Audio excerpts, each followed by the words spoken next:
Allahumma salli salatan kamilatan.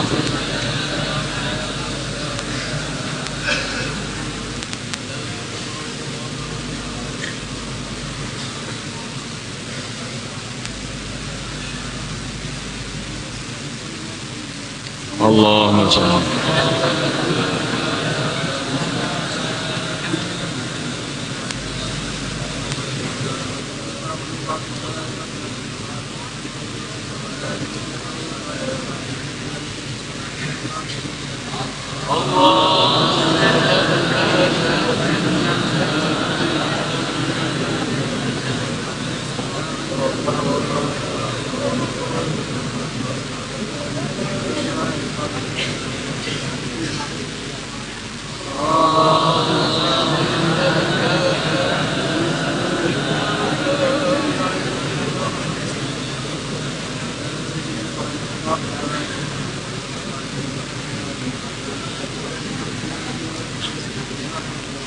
Allahumma salli sallam.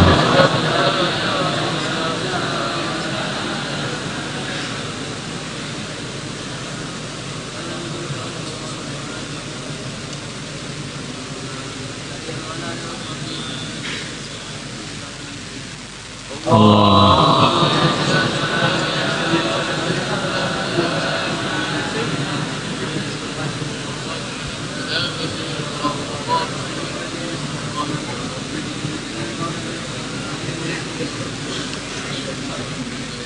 Allahumma salli salatan kamilatan.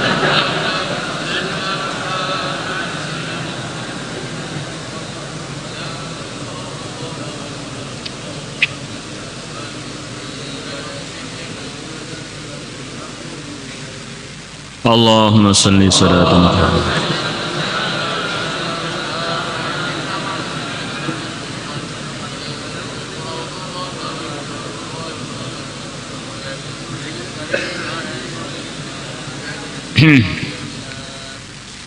Bismillahirrahmanirrahim. Thawabul ikhlasi, pahalanya ikhlas.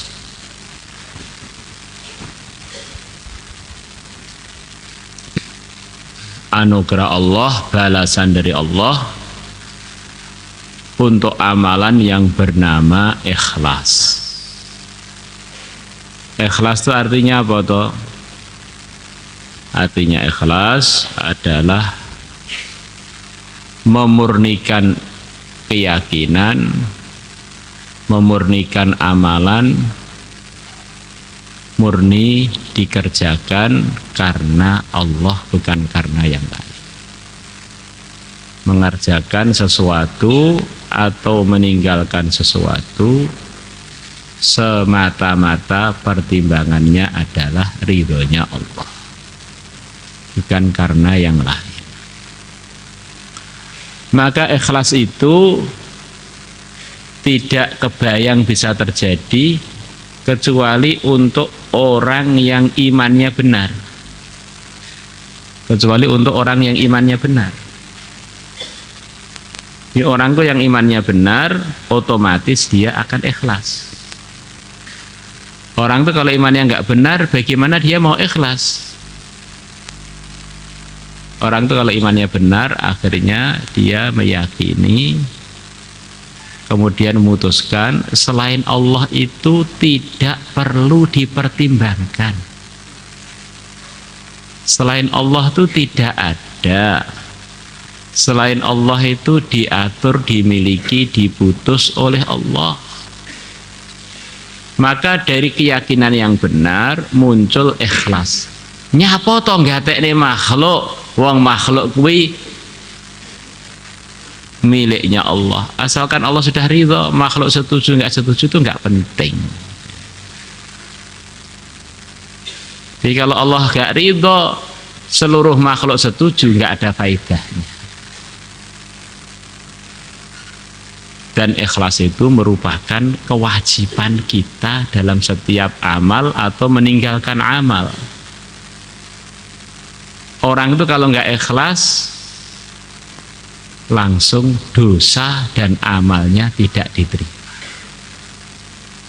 Tidak ada kebenaran orang mengatakan latihan ikhlas. Ya memang kita melatih dulu kita terus untuk semata-mata karena Allah. Tetapi hakikatnya ikhlas itu nggak boleh untuk latihan. Ikhlas itu harus menjadi kenyataan dalam setiap sikap kita. Begitu kita nggak ikhlas langsung itu maksiat besar. Hidup kita dari Allah, kekuatan kita dari Allah, harta kita dari Allah, fasilitas semuanya dari Allah. Kok bisa kita ngerjakan sesuatu atau menegakkan sesuatu yang semuanya dari Allah tadi bukan karena Allah? Ini kan namanya hamba yang kebangetan. Jadi memang orang itu harus ikhlas, berkewajiban ikhlas. Kalau enggak kita memang salah di dalam berpikir, itu salah. Kita ini salah dalam berkeyakinan.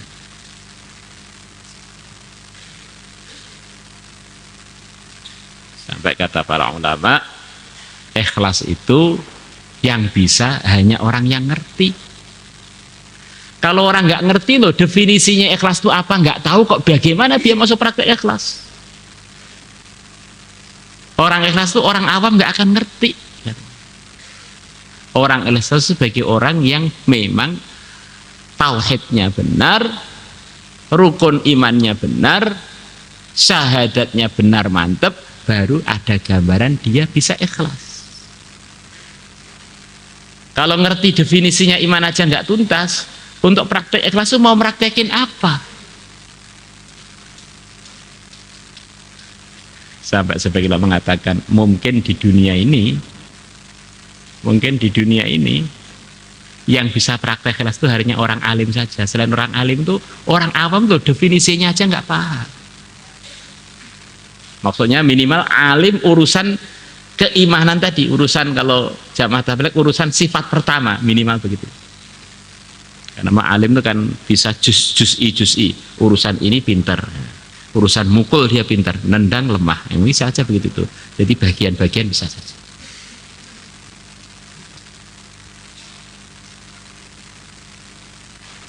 Nah orang itu kalau imannya benar akhirnya mesti ikhlas. Kalau orangnya imannya nggak benar, nggak kebayang ikhlas itu bagaimana, nggak kebayang. Orang itu kalau imannya benar, akhirnya mudah memaafkan. Berbuat baik itu nggak nuntut imbalan, wong karena Allah kok. Nanti nggak dibalas marah loh, kan karena Allah. Orang baik kepada orang lain kemudian dibalas buruk, kemudian marah. Awas ya, saya tidak akan buat lagi pada dia baik lagi. Ini berarti menunjukkan nggak ikhlas.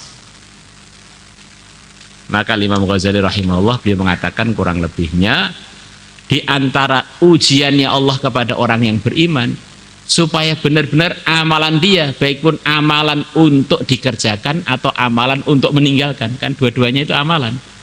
Karena amalan ada yang berupa meninggalkan, ada yang berupa mengerjakan. Allah akan datangkan kepada dia orang-orang yang dia telah banyak buat jasa kepada dia, tetapi sama sekali tidak merasa dia ini baik kepada orang tersebut. Sama sekali nggak digubris, sama sekali nggak dibalas jasa dengan baik. Bahkan kalau perlu difitnah, bahkan kalau dimusuhi, ini sebetulnya hakikatnya nikmat dari Allah. Supaya ikhlas kita ini benar-benar terpraktekkan. Lah begitu itu kita diuji kok nggak lulus, berarti memang kita ini belum ikhlas. Saya ini sudah beri dia uang, katanya kamu nggak pernah buat baik, kamu nggak pernah buat apa-apa pada saya. Nah, akhirnya kita emosi ini dan orang nggak tahu diri, ya nggak tahu diri kamu. Kok bisa? Iya, karena kamu semua yang kamu berikan tuh katanya karena Allah dan juga itu miliknya Allah. Begitu orang tersebut nggak membalas baik, kamu nggak terima. Berarti kamu nggak ikhlas kan, ketahuan kan sekarang. Malah begitu itu.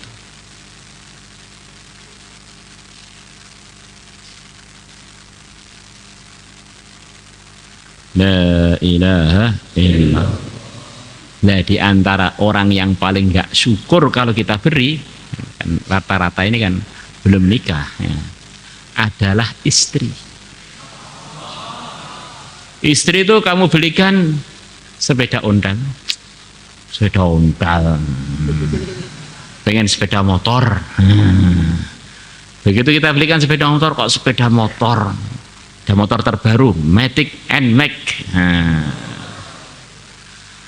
NMAX ketinggalan zaman, X-Max.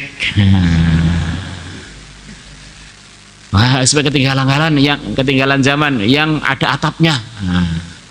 Walaupun murah-murahan, akhirnya Suzuki Carry. Wah, ini ketinggalan zaman Pak, Mas, ganti lagi Suzuki XL7.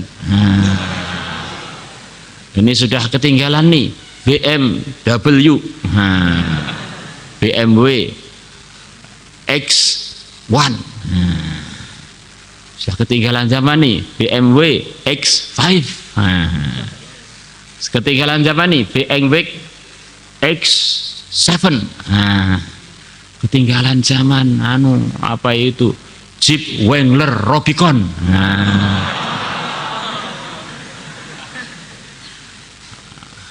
Terus ketinggalan zaman Lexus 570. Kurang lagi apa itu, sekarang Lexus 600.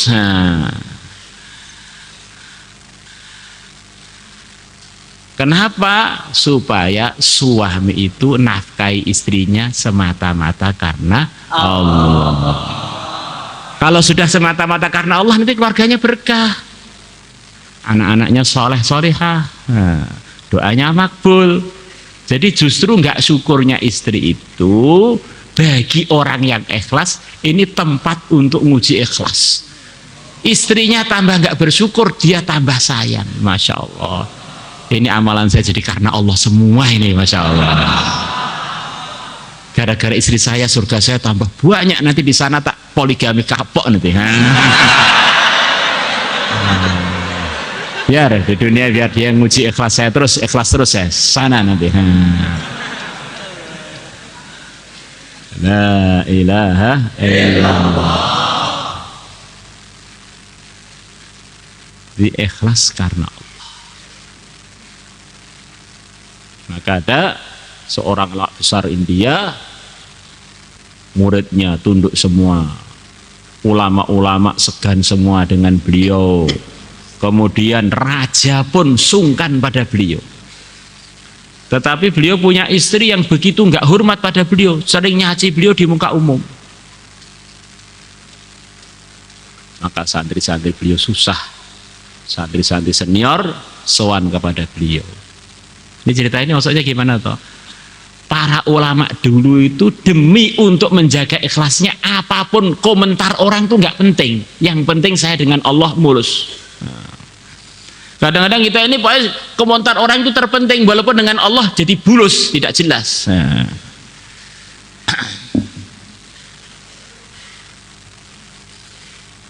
Maka pulang ke rumah dicaci istrinya di muka umum, dibentak-bentak di muka umum. Maka santri-santri senior sudah sering kita ceritakan itu. Santri pada datang pada Pak Yai tersebut, Pak Yai, Masya Allah, ini sudah zamannya revolusi dan renovasi. Ini bunyainya sepertinya sudah waktunya direvolusi. Sudah enggak sesuai untuk Pilpres 2024 ini. Ini namanya cerita biar menarik kan, tambah-tambah dikit. Maksud kalian gimana? Masa seluruh negeri semuanya sudah mengusung Tuhan, pejabatnya, ulamanya, semuanya. Lah istrinya sendiri malah nggak ngusung, ikut pengusung yang lain, malah ikut paslon yang lain. Gimana? Perlu diganti ini yang sesuai dengan Pilpres 2024. Jangan, ini istri saya ini antik kok, jangan. Maka para senior tadi bilang, Pak Yai ini mungkin saking ikhlasnya, beliau ini sebetulnya itu nggak punya duit, mau nikah lagi itu untuk gantikan lagunya yang ada itu nggak bisa. Coba kita urunan untuk Pak Yai.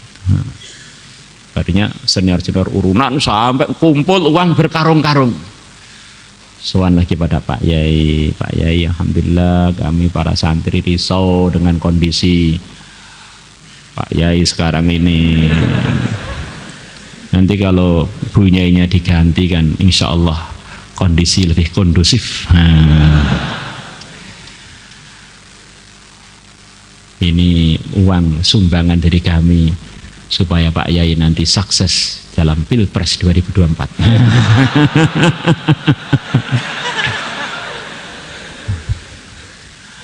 Maka Pak Yai bilang, kamu ngaji lama itu saya kira paham, sudah paham tauhid, ternyata kalian tuh nolnya pudel lagi. Nol aja nggak utuh, separuh tok. Masya Allah. Ini yang menyebabkan saya jadi benar, jadi terus teruji ikhlasnya ini ya gara-gara bunyai ini. Raja sudah takut pada saya, pejabat-pejabat sudah takut semua dengan saya, ulama-ulama sungkan, apalagi ya rakyat.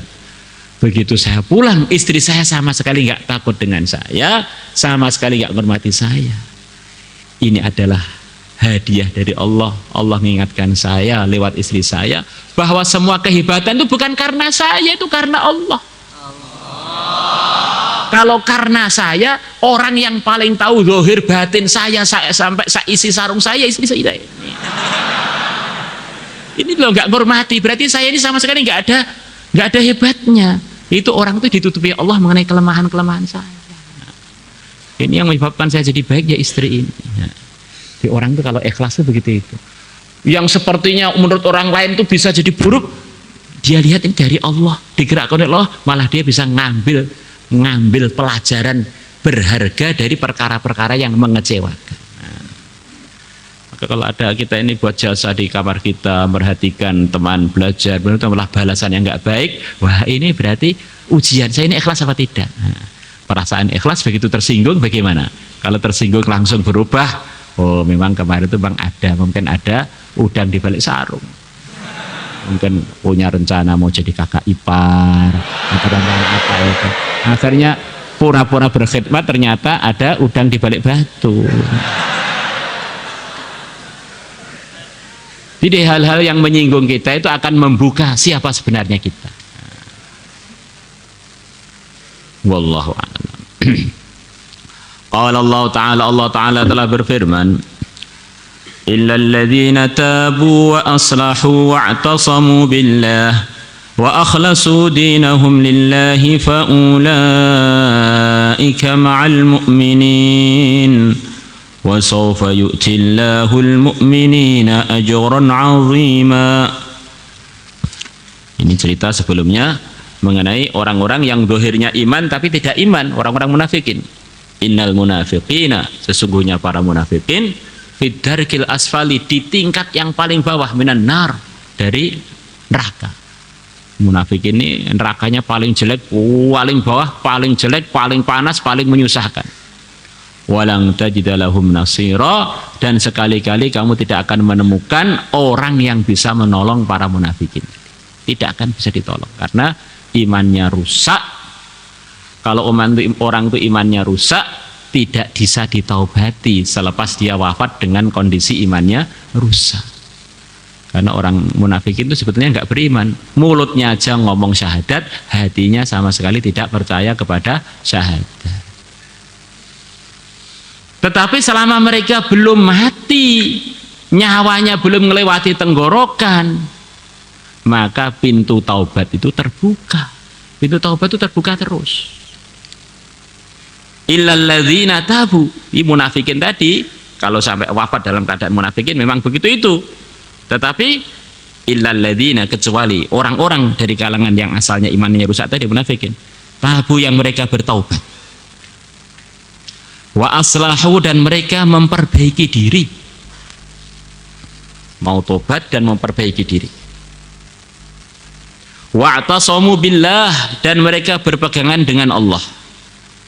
Dalam tafsirnya lebih luas, dan mereka berpegangan dengan agamanya Allah. tobat, islah diri, kemudian dalam kehidupannya mereka berpegangan dengan aturan Islam.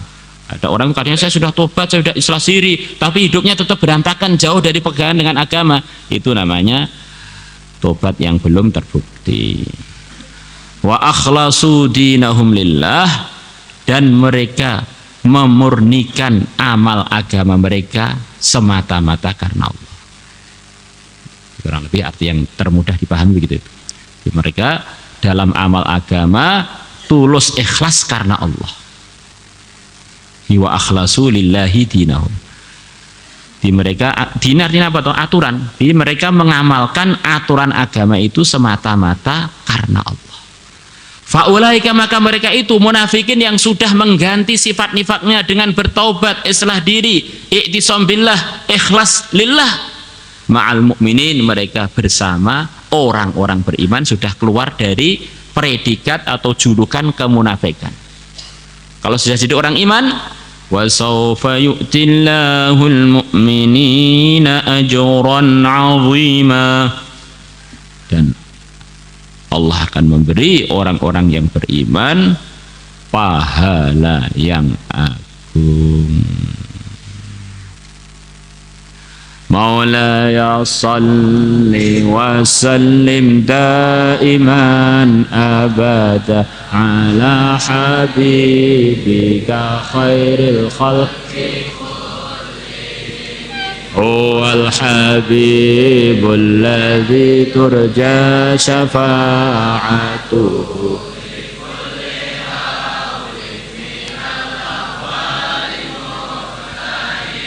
ya Rabbi bil Mustafa balligh maqasidana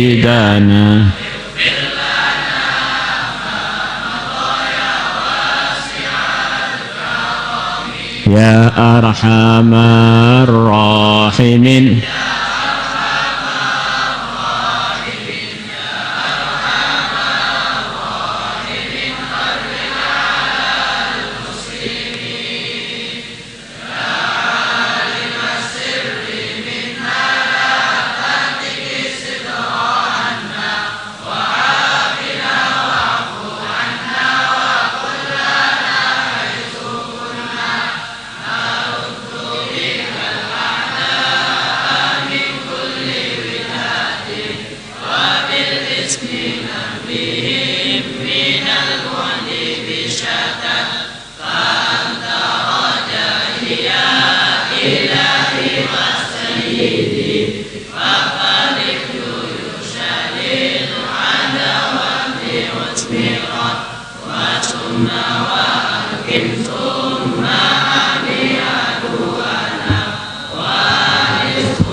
اللهم صل على سيدنا محمد وعلى آل سيدنا محمد كما صليت على سيدنا إبراهيم وعلى آل سيدنا إبراهيم في العالمين إنك حميد مجيد.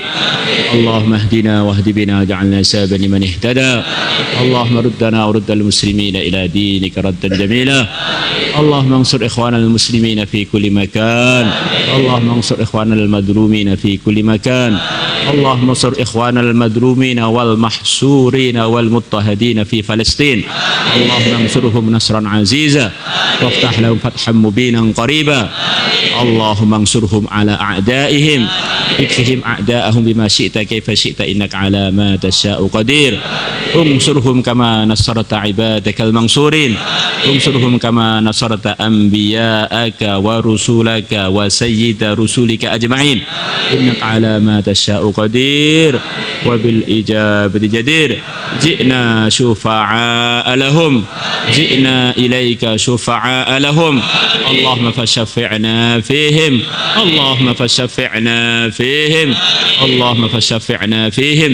صلى الله على سيدنا محمد النبي الأمي وعلى آله وصحبه وبارك وسلم. الحمد لله رب العالمين.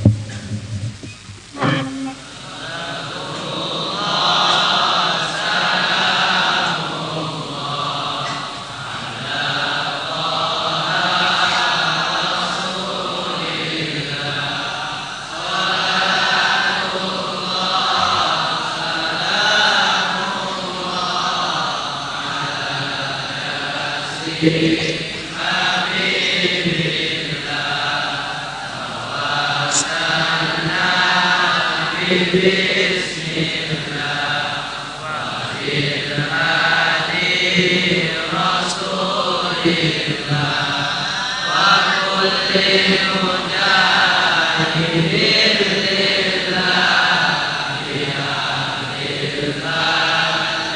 Allah